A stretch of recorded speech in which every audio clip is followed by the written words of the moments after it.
Hi, I'm Mari, and today we're going to talk about ways to shuffle your deck and to pull a card. This may seem really simple, but I find a lot of people just feel unsure that they're doing it right or have trouble trusting their intuition, thinking, maybe they're not doing the process right. There is a lot of superstition and opinions about how to take care of your cards, how to cleanse your cards, how to shuffle your cards, how to pull a card. People just have really strong opinions about it or like the way that they do things.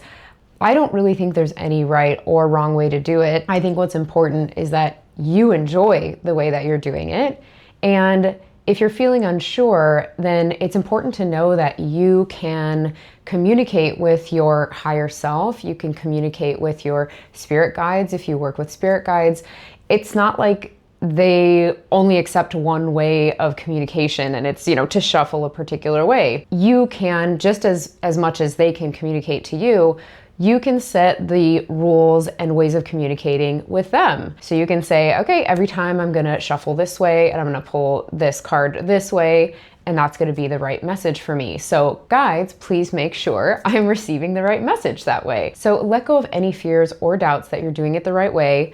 Find a way that you find fun, joyful, that you connect with and that works for you. And I'm gonna offer you a couple ways right now. So starting with shuffling. I know people who do not like to riffle shuffle their decks. That's when you shuffle like a deck of playing cards like so.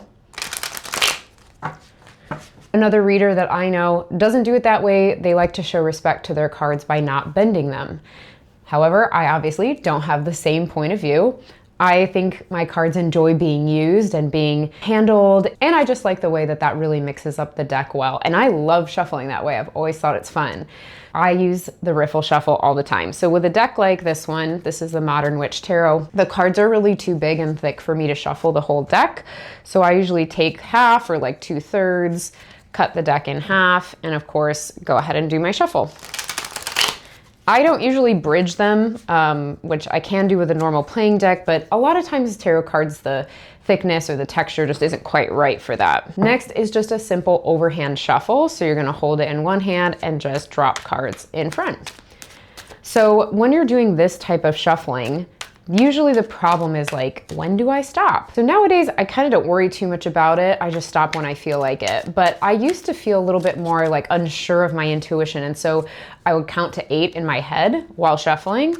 And that would be when I would stop. And that was kind of my rule. Every time I would count to 8 and wherever I was at the end of that count, I would stop there and pull, maybe pull the top card or something like that. And then the last way of shuffling is sort of like the messy one, right? So you can just kind of spread them all around.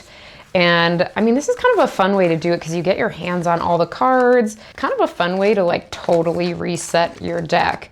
And when you're ready, just gather them up again and get them back into a pile. I would say that's the one I do the least, but now that I'm showing it in this video, I might do it more often because it was kind of fun.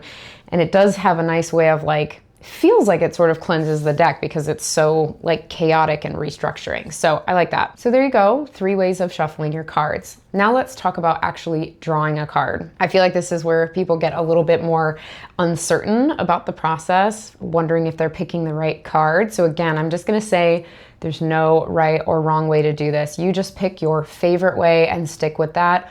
Or maybe you're like me and you like to mix it up. I don't even do the same routine over and over again. I kind of do what I feel like that day, and I have a couple different ways I like to do it. Method number 1 would just be to shuffle, a couple different ways, doing however you want, stopping when you feel ready, and pulling the top card, okay?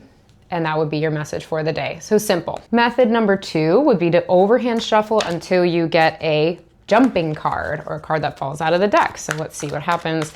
Okay, so that one kind of flipped out. So that would be my card for the day. This third way is actually the method that I use when I'm reading for clients. So I'll do some shuffling, both riffle shuffling and overhand. And when I'm ready, I will cut the deck in 3 piles.